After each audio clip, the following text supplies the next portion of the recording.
नमस्कार, the UP खबर में श्वेता के साथ आप देख रहे हैं द डॉक्टर्स कॉर्नर। और आज के नए सेगमेंट में हमारे साथ मौजूद है रचना बाजपेयी, जो कि डेंटिस्ट हैं। आज हम डेंटिस्ट पे बात करने वाले हैं कि डेंटिस्ट से संबंधित आपकी क्या बीमारियां रहती हैं और उनको किस तरीके से हम जज कर सकते हैं और किस तरीके से उनका ट्रीटमेंट कर सकते हैं। तो सबसे पहले तो welcome to our show ma'am. Ma'am, आज हम डेंटिस्ट पे अपनी प्यारी सी स्माइल पे आज हम बात करने वाले हैं, जिसकी आप एक्सपर्ट हैं। किस तरीके से हम अपनी स्माइल को बहुत अच्छा रख पाते हैं। तो आज मैं सबसे पहले तो ये जानना चाहूँगी कि मतलब किस तरीके से हम, जैसे दांतों में एक सड़न होती है, जो सड़न हो जाती है, क्या होती है दांतों में सड़न? देखिए, दांतों में सड़न तो एक कॉमन लैंग्वेज में आप कहेंगे तो कीड़े लग जाते हैं। लोग कहते हैं दांत में कीड़ा लग गया जी। और आजकल की जो सोसाइटी है जी। वो आजकल खाना पीना जो फास्ट फूड की ट्रेंड बढ़ रहा है जी। जो भी आप चिपचिपा खाएंगे, जो भी खाएंगे, स्टिकी फूड खाते हैं, उससे कीड़े लगने की संभावना और बढ़ जाती है। जी। जैसे पहले था कि काफी एज तक लोगों के दांत में कोई प्रॉब्लम नहीं आती थी। आजकल इवन छोटे बच्चे 3-4 साल जहाँ फिर भी इरप्शन दांत निकले उसके बाद से ही हमारे पास पेशेंट आना शुरू हो जाते हैं। जी। जी। क्योंकि जो है फूडिंग हैबिट बहुत चेंज हुई है। जी। जी। अच्छा, ये दांतों की जो सड़न होती है उसका क्या कारण है? किस वजह से दांतों में सड़न एकदम से जनरेट हो जाती है? किस वजह से दांतों में सड़न जो है, तो क्या करना चाहिए, मतलब क्या कारण है दांतों में सड़न होने का? दांतों में सड़न का सबसे महत्वपूर्ण कारण है कि लोग प्रॉपर ओरल हाइजीन मेंटेन नहीं करते हैं। जी। जैसे कि और फास्ट फूड जो मैं आपसे कह रही हूँ, जो भी स्टिकी, जैसे पिज्जा है, बर्गर है, कोई भी आप स्टिकी फूड खाओगे, अगर वो दांत पे चिपका रह गया और आपने उसको प्रॉपर टाइम पे ब्रशिंग नहीं की, हटाया नहीं, तो वो धीरे धीरे करके वहाँ पे जो है बैक्टीरिया, मतलब वहाँ पे जो ओरल कैविटी में सलाइवा होता है, बैक्टीरियाज भी ओरल कैविटी में होते हैं, तो वो सारे जब वहाँ पे इकट्ठा होंगे तो उससे वो दांत सड़ाना स्टार्ट कर देते हैं, दांत सड़ाना। तो वो धीरे धीरे एक पिट टाइप का बनता है और वो जो पिट है वो एक बैक्टीरिया अंदर आपके दांत में घुस गया और धीरे धीरे वो अंदर ही अंदर उसको जैसे दीमक खत्म कर देता है लकड़ी को, उसी टाइप से वो धीरे धीरे दांत को खाना शुरू कर देता है। जी। जी। अच्छा, हमारे एक व्यूअर थे, उन्होंने कहा कि ये दांतों में एक प्लाक होता है, वो प्लाक क्या चीज़ है, उसके बारे में हमें थोड़ा बताइए। प्लाक दांतों में जमा हो, वो ऐसी चीज है जो हम रिमूव कर सकते हैं। दैट इज नॉट केरी, मतलब वो कीड़ा नहीं है। गंदगी जो एक डिपॉजिट हो जाती है, सॉफ्ट डेब्रीज है, मतलब सॉफ्ट खाना जैसे हमने खाया, कुछ दांतों से चिपक गया, ज्यादातर जिसके इरेगुलर से दांत होते हैं उसमें वो चिपक गया, बहुत दिन तक आपने क्लीन नहीं किया, उसे छोड़ दिया वैसे, तो धीरे धीरे वो कैल्सिफाई, मतलब हार्ड हो जाता है। और वो हार्ड हो गया तो वो आपसे नहीं, मतलब पेशेंट जैसे है वो नहीं रिमूव कर पाएगा। फिर हमें उसके लिए डेंटल असिस्टेंट की जरूरत पड़ेगी। कोई भी डेंटल ट्रीटमेंट मतलब आपको डेंटिस्ट की आवश्यकता पड़ेगी उसके लिए, और वो हम मशीन के द्वारा उसको हटाते हैं। और अगर वो टाइमली हट गया तो ठीक है, अगर नहीं हटा तो उसके अंदर बैक्टीरिया धीरे धीरे रहना शुरू कर देता है और वो हड्डियों को, दांत को गलाना शुरू कर देता है। जी। अच्छा डॉक्टर साहब, अभी कुछ ऐसा होते हैं जिसमें दांत सड़ने लगते हैं, गलने लगते हैं, उनके क्या लक्षण होते हैं? दांत सड़ने का वही है कि अगर कीड़ा लग गया, एक बार दांत में लग गया तो, और आपने उसका टाइमली ट्रीटमेंट नहीं किया, तो धीरे धीरे वो अंदर जाते जाते सारे दांत को आपके खत्म कर देता है। फिर दांत की 3 लेयर होती हैं, इनेमल, डेंटिन, पल्प। जब तक कि वो इनेमल और डेंटिन जो हार्ड टिश्यू होता है उस पर रहता है, तब तक आपको सिम्टम्स नहीं आएंगे, मतलब दर्द नहीं होगा, बस दांत काला हो जाएगा दिखने में थोड़ा, या गड्ढा हो जाएगा, खाना उसमें फंसेगा। जहाँ वो अंदर तीसरी लेयर पे पल्प जो सॉफ्ट टिश्यू होता है, जहाँ पे वहां पहुंचा वो, वहां आपको पेन स्टार्ट हो जाएगा, क्योंकि उसमें नर्व सप्लाई भी होती है। और उसके बाद फिर बचाना दांत को थोड़ा मुश्किल हो जाता है। फिर उसके लिए एक बड़ा प्रोसीजर RCT है, वही करेंगे। ऐसे सिंपल तरीके से उसे नहीं ठीक किया जा सकता है। अच्छा, दांतों से हमने भी आपसे दांतों में सड़न की बात की, आपने हमें कुछ 3 लेयर्स के बारे में बताया।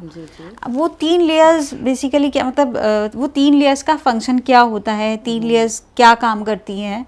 तो फर्स्ट लेयर, सेकंड लेयर और थर्ड लेयर के बारे में हमें थोड़ा सा बताइए प्लीज। जो एक दांत होता है वो 3 लेयर से बना होता है। सबसे ऊपर लेयर जो होती है इनेमल, वो हमारी बॉडी का हार्डेस्ट टिश्यू है पूरी बॉडी में, मतलब इवन बोन्स से भी वो हार्ड होता है। वो जो वाइट हमें दिखता है दांत जो हमारा, जी जी जी। उसके बाद वो उसके नेक्स्ट लेयर जो होती है वो डेंटिन, वो उसके कंपैरेटिवली इतनी हार्ड नहीं होती है जी। और जो थर्ड लेयर है हमारी जी वो है पल्प, वो सॉफ्ट टिश्यू होता है जिसमें नर्व सप्लाई, ब्लड सप्लाई सब होता है। जी जी। तो जो इनेमल, अगर इनेमल है तो वो दोबारा बन भी सकता है। इनेमल डेंटिन तक गया तो हम रेपरेटिव स्टेज पे हैं कि at least we will save the tooth. अगर वो पल्प में चला गया इन्फेक्शन तो उसके लिए तो हमें प्रोसेस पूरा करना ही पड़ेगा कि हमें आरसीटी जो ट्रीटमेंट होता है वो करना है। तब भी हमें कि अगर एक स्टेज तक गया है कि पल्प तक ही गया है इन्फेक्शन तो हम दांत को बचा सकते हैं। अगर वो उसके बाद पल्प से बोन में चला गया है तब फिर हमें दांत उखाड़ना ही पड़ेगा, उसका और कोई ऑप्शन नहीं बचता। ओके, अच्छा ये है कि हम जो दांतों से सड़न को किस तरीके से बचा सकते हैं, सड़ने से कैसे बचा सकते हैं, क्या प्रिकॉशंस हमें लेने चाहिए जिससे दांतों को सड़ने से बचाया जा सकता है? हमें प्रॉपर ब्रशिंग करनी चाहिए, एटलीस्ट 2 बार तो करना ही चाहिए। और अगर बच्चे हैं स्टिकी फूड अवॉइड करें जी। और अगर खा भी रहे हैं तो एटलीस्ट अगर लाइक पिज्ज़ा, चॉकलेट ये सब खा भी रहे हैं तो एटलीस्ट आप उनको तुरंत उसके बाद कम से कम गार्गल तो जरूर करें। और इवन पॉसिबल हो तो अगर ज्यादा स्टिकी है तो ब्रश भी उस टाइम ही कर लें तो एटलीस्ट वो चिपकेगा नहीं तो आगे प्रोग्रेस नहीं होगी डेंटल केरीज की। जी। अच्छा डॉक्टर साहब, अभी हम जैसे दांतों को सड़ने से बचाने के लिए आपने हमें बताया कि स्टिकी फूड नहीं खाना चाहिए और कई चीज़ों के बारे में कि प्रिकॉशन की ब्रश भी 2 बार हमें करना चाहिए। अगर ये है कि अगर मान लीजिए किसी के दांतों में सड़न हो ही गई है तो उसका क्या इलाज है, क्या ट्रीटमेंट है?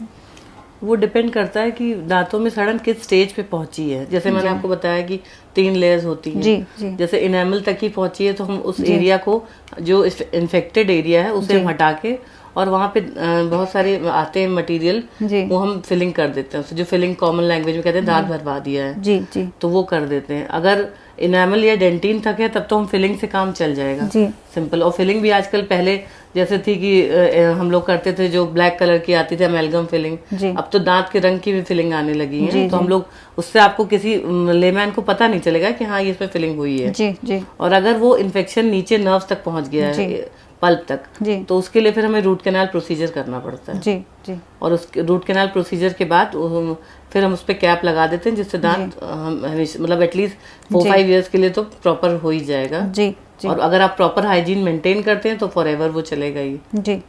अच्छा डॉक्टर साहब, आप अभी हमसे रूट कैनाल के बारे में बात कर रही है कि रूट कैनाल कर दिया जाता है जी जी। रूट कैनाल के बारे में भी बहुत लोग कुछ कंफ्यूज रहते हैं कि रूट कैनाल में क्या होता है, उसको कैपिंग की जाती है या फिलिंग की जाती है, तो लैक ऑफ इंफॉर्मेशन की वजह से लोग जान नहीं पाते हैं कि किस तरीके से मतलब क्या ट्रीटमेंट है। जो डॉक्टर्स बता रहे हैं तो वो समझ नहीं पाते हैं, तो थोड़ा सा हमें इस बारे में भी ब्रीफ कीजिए कि रूट कैनाल क्या है और जो आप कैप के लिए बोल रहे हैं वो क्या चीज़ है, उसके बारे में हमें थोड़ा जानना चाहिए। रूट कैनाल में ये होता है कि जो अंदर सॉफ्ट टिश्यू, जो नसें होती हैं जिसे हम कहते हैं, वो उसकी वजह से वो इन्फेक्ट हो जाती हैं तो उसकी वजह से पेन शुरू हो जाता है तो हम लोग उन नर्व्स को हटा देते हैं और उसकी जगह एक इनर्ट मटेरियल वो हम उसके अंदर भर देते हैं। वो आर्टिफिशियल नस मतलब नर्व मान लीजिए उसे, उस मटेरियल को हम अंदर भर देते हैं और उसके बाद क्योंकि दांत थोड़ा कमजोर हो जाता है उसको हमने ड्रिल करके अंदर गए, उसको हटाया तो इसलिए उसके बाद आरसीटी के बाद रूट कैनाल मतलब उसके बाद हमें कैप की आवश्यकता उस पर पड़ती है जिससे कि दांत को प्रॉपर सपोर्ट मिल सके। जब आप खाना खाते हैं तो उस पर एकदम से लोड पड़े, वो कहीं फ्रैक्चर ना हो जाए, इसलिए हम एक प्रिकॉशनरी एक कैप, वो जो दांत की तरह का ही होता है, बस दांत को थोड़ा छोटा करके और ऊपर से सपोर्ट देने के लिए दांत ही लगा देते हैं, एक आर्टिफिशियल दांत समझ लीजिए कैपिंग उसकी। अच्छा, मतलब ये है कि रूट कैनाल फिलिंग करने के बाद में उसमें कवर अप कर दिया जाता है जिस वजह से आगे मतलब जो भी अगर जैसे क्योंकि खाना तो पर्सन खाएगा ही खाएगा, उसको तो उसका जो वाइटल पार्ट है दांत का वो आरसीटी में हम हटा देते हैं जी। तो वाइटल हटा दिया तो वो वो टूथ नॉन वाइटल हो जाता है जी। जब वो वाइटल मतलब जिंदा नहीं है सच, आप जो कॉमन लैंग्वेज में बोलोगे, तो इसलिए उतना वो जितना पहले स्ट्रेंथ उसकी थी उस स्ट्रेंथ थोड़ी कम हो जाती है, इसलिए उसमें कैपिंग हम देते हैं जिससे उसकी स्ट्रेंथ बरकरार रहे। Okay ma'am. अच्छा, अगर दांतों को स्वस्थ रखने की बात करते हैं कि तो उसके लिए हमें दांतों को स्वस्थ रखने किस तरीके का हमें खान पान इस्तेमाल करना चाहिए, कैसे खान पान हमें करना चाहिए जिसकी वजह से हम अपने दांतों को स्वस्थ रख सकें, हेल्दी रख सकें? हम लोगों को नॉर्मल जैसे जो हम खाना खाते हैं, फ्रूट्स, विटामिन, ये सारी चीज़ें, कैल्शियम बॉडी में इंक्लूड करनी चाहिए। स्टिकी फूड अवॉइड करना चाहिए जी जी। स्टिकी, ज्यादा मीठा नहीं खाना चाहिए जी। प्रॉपर ब्रशिंग, क्योंकि ब्रशिंग में भी मैं वो करना चाहूंगी कि ब्रशिंग के भी तरीके आप लोगों के बहुत अलग है। जैसे मोस्टली आप लोगों ने देखा होगा लोग ऐसे यूं ब्रश करते हैं जी जी। ऐसे स्ट्रोक देके, हॉरिजॉन्टल स्ट्रोक। हमेशा वर्टिकल स्ट्रोक में ब्रशिंग करनी चाहिए जी। मतलब ऊपर से ऊपर वाले दांतों में ऊपर से नीचे लाएंगे, नीचे वाले दांतों में नीचे से ऊपर जी। क्योंकि अगर आप ऊपर से ऐसे कर रहे हैं तो वो जो फंसा है आपके दांत में वो इधर उधर ही फंसा रह जाएगा जी, जी। और अगर आप ऊपर से नीचे और नीचे से ऊपर तो वो निकल जाएगा ऐसा। अगर आप यूं ऐसे रगड़ के, जनरली आपने लोगों ने देखा होगा लोग ऐसे ही ब्रश करते हैं तो वो वहीं का वहीं लॉज कर जाता है। इसलिए वर्टिकल मूवमेंट देके हमें ब्रश करना चाहिए। और इवन सबसे बढ़िया वो है कि हमें वार्म सेलाइन गार्गल टाइम पे करने चाहिए। बेस्ट वो जो होता है माउथ वॉश वो वार्म सेलाइन गार्गल ही है जी। डॉक्टर साहब, आप अभी हमें ब्रश टेक्निक्स के बारे में भी बताया आपने हमें, और ये था कि ब्रश टेक्निक्स के लिए एक प्रेशर की भी बात होती है कि कितना प्रेशर एटलीस्ट हमें देना चाहिए, क्योंकि अधिकतर ये होता है कि डॉक्टर्स, जैसे डेंटल आप डॉक्टर्स के बाद में जाते हैं तो ये होता है कि हमने बहुत हार्शली ब्रश कर दिया जिसकी वजह से वो लेयर जो होती है वो लेयर हट जाती है, जिसकी वजह से आपके जो टीथ हैं जो वो थोड़े से येलोइश से हो जाते हैं। एंड देन फिर ये है कि वो लेयर हटने की वजह से दांत में पानी लगने लगता है, सेंसिटिविटी स्टार्ट हो जाती है। तो ये है कि ब्रश का प्रेशर लेवल भी कितना होता है।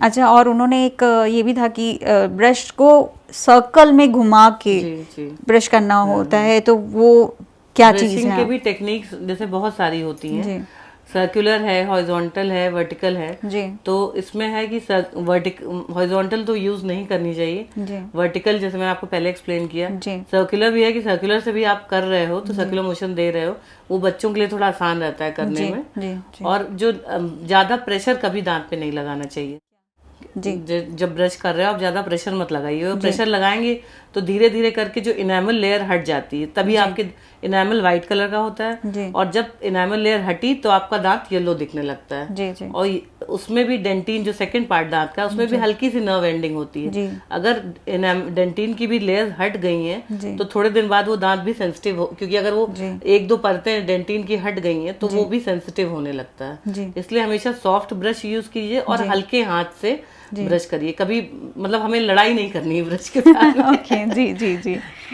अच्छा डॉक्टर साहब, हमने अभी दांतों के सड़ने के लिए बात किया था, दांतों की सड़न पे हम बात कर रहे थे। अब ये मैं जानना चाहूँगी और कौन कौन सी बीमारियाँ रहती हैं जो दांतों से संबंधित रहती हैं? सबसे कॉमन बीमारी तो दांतों में है जो होती है वो प्रॉब्लम पायरिया की रहती है जी। जो मुंह से बदबू आना जी लोग कहते हैं, और सबसे और डेंटल कैरीज है ही है जी। प्लस आजकल तो मसाले का सेवन ज़्यादा हो रहा है तो उसमें ओरल कैंसर है, ओरल कैंडिडियासिस एक मतलब फंगल इन्फेक्शन भी होता है दांतों में जी जी। तो इस टाइप की हैं। अच्छा, आप उसमें पायरिया के लिए बात कर रही हैं। पायरिया बेसिकली क्यों होता है, किस कारण से पायरिया दांतों में हो जाता है? वो पायरिया वही जो मैंने आपको पहला आपने पूछा था, प्लाक अगर सॉफ्ट गंदगी जमा होती है दांतों के आसपास और हम प्रॉपर ब्रश नहीं करते हैं तो थोड़े दिन बाद वो कड़ी कैल्सिफाई हो जाती है जी।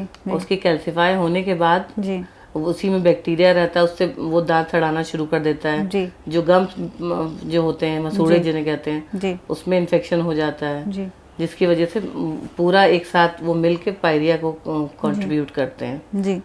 और उसका ट्रीटमेंट यही है कि अगर आप समय समय पे प्रॉपर ब्रश करते हैं जी। तो वो इकट्ठा होने ही नहीं पाएगा जी। तो आप अगर एक बार इकट्ठा हो भी गया तो उसका हम लोग स्केलिंग प्रोसेस होती है, दांतों की सफाई जो बोलते हैं कि आप सफाई 6-6 महीने पे हर किसी को अपनी दांतों की सफाई करा लेनी चाहिए। इससे जो थोड़ा बहुत जहाँ पे जिस एरिया में ब्रश नहीं पहुँचता है उस एरिया में एटलीस्ट वो प्लाक हट जाए तो वो आगे ग्रोथ उसकी हो ही नहीं पाएगी तो जिससे पायरिया की बीमारी बहुत कम हो जाती है जी। डॉक्टर साहब, आप स्केलिंग के लिए बात कर रहे हैं कि टाइम पे हर 6 महीने में स्केलिंग कराए जाते हैं। क्या वो बार बार स्केलिंग कराने से क्या दांतों को कोई हार्म होता है? मतलब बार बार स्केलिंग कराना, ऐसा तो नहीं है कि दांत उससे काफ़ी वीक हो जाएंगे स्केलिंग कराने से? क्योंकि एक स्केलिंग कराने में वो दांत थोड़े से घिस जाते हैं, तो वो कितना हद तक सेफ है, कितना % तक हार्म है? देखिए स्केलिंग, जैसे हम लोग के पास भी पेशेंट आते हैं तो उनमें बहुत ये माइथ है कि स्केलिंग कराने से हमारे दांत कमज़ोर हो जाते हैं, या किसी ने स्केलिंग कराई तो उसके दांत गिर गए। प्रॉब्लम ये होती है जैसे आप स्केलिंग करा रहे हो तो स्केलिंग जो गम्स, जो मसूड़े हैं और जो दांत हैं उसके बीच में थोड़ी सी स्पेस होती है, उसमें मटेरियल जो गंदगी है वो फंसती रहती है।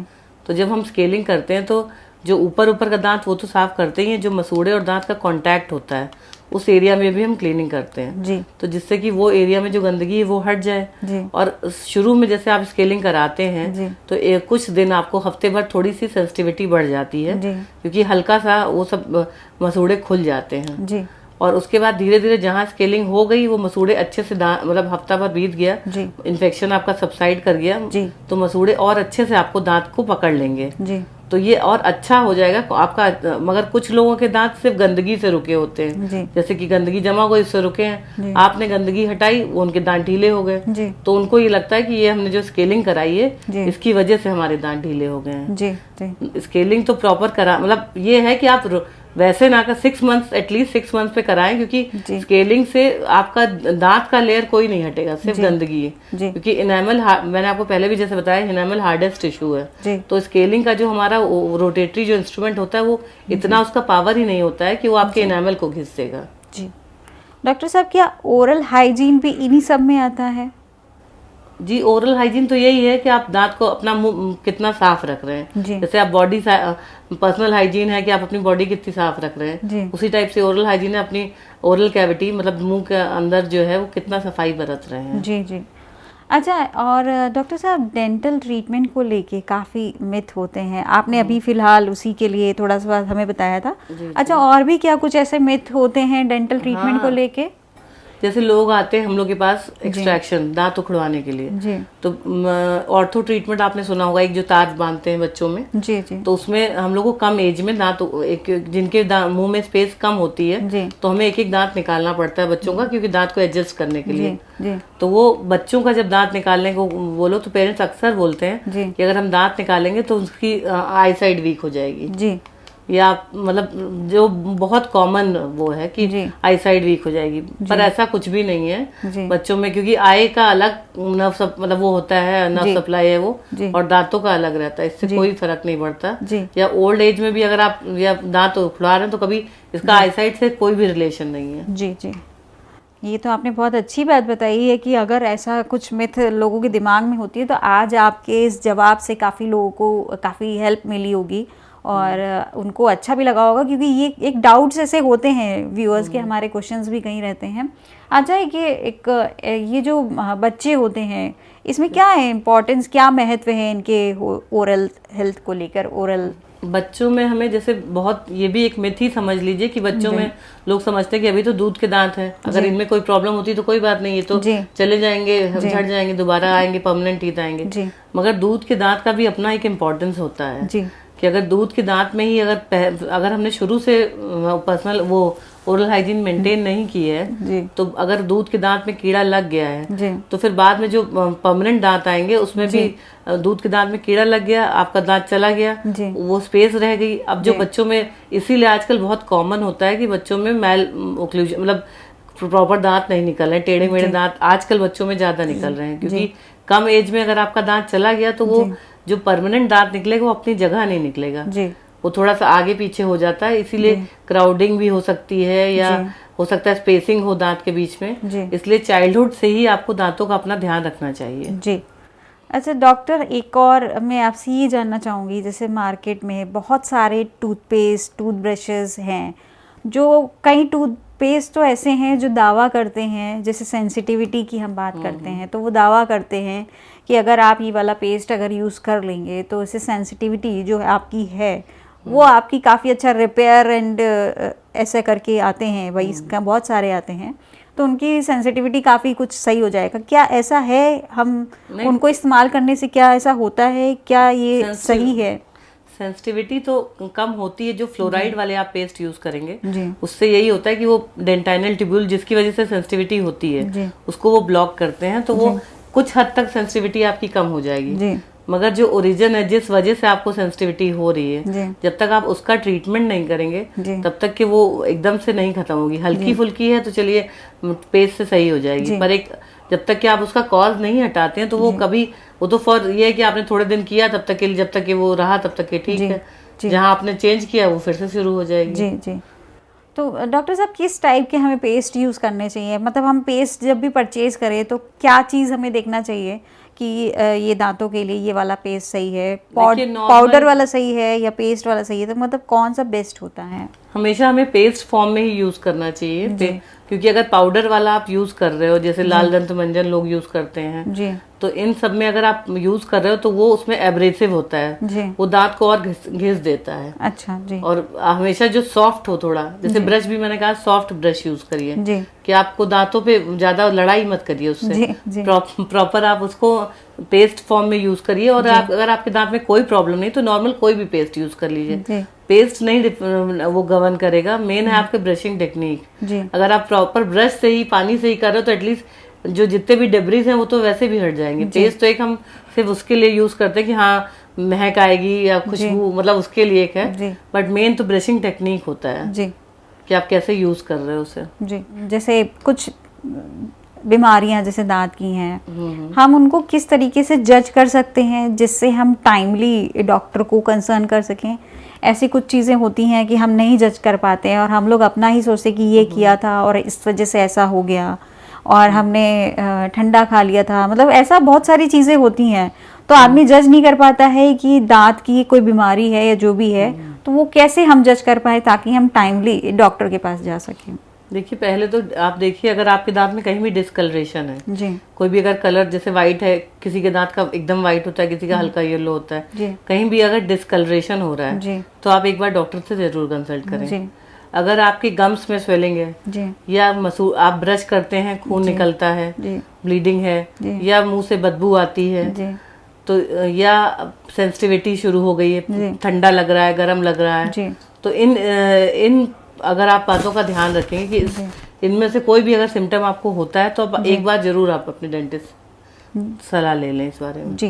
अच्छा, इनके लिए कोई पर्टिकुलर मेडिसिन्स वगैरह भी होती हैं या ये ट्रीटमेंट के अलावा भी कोई ऐसा चीज़ होता है जो मतलब कई लोगों को डर लगता है कि हम ट्रीटमेंट कराएंगे, जैसे आप अभी बात कर रहे थे, तो उसके अलावा भी कुछ ऐसा है जो हम किसी तरीके से सॉर्ट आउट कर सकते हैं घर में, या कुछ और कोई और सेकेंड ऑप्शन है क्या करने के लिए? देखिए प्रॉपर ब्रशिंग करिए जी, और गुनगुने पानी में नमक डाल के, जैसे वार्म सलाइन गार्गल हम बोलते हैं जी, वो बेस्ट आपका माउथ वॉश है, वो आप यूज करते रहिए। और यही है कि डेंटल ट्रीटमेंट ऐसा कोई मेडिसिन नहीं है कि आप इसको दे दीजिए, जब तक कि आप उसको कॉज हटाएंगे नहीं वहां से, वो चीज आपका उसका दवा नहीं है। अगर वो कीड़ा लगा है तो उसको जब तक आप हटाएंगे नहीं तो दवा से वो नहीं जाएगा। जो लोगों में होता है कि दवा दी तो कीड़ा हट गया, वो जब तक आप खुद नहीं हटाएंगे नहीं तो वो अंदर जाता ही रहेगा। या अगर गम्स में सूजन है तो जब तक वहां से गंदगी हटा, हम जिस वजह से हो रहा है जब तक वो कॉज हम नहीं हटाते हैं तब तक कि डेंटल में वो दवा से नहीं ट्रीटेबल है जी। डॉक्टर साहब, बस लास्ट एक मैं आपसे सुझाव चाहूँगी अपने व्यूअर्स के लिए, एक कोई मैसेज मैं चाहूँगी कि आपको हमारे व्यूअर्स को एक मैसेज दें ये डेंटल से रिलेटेड।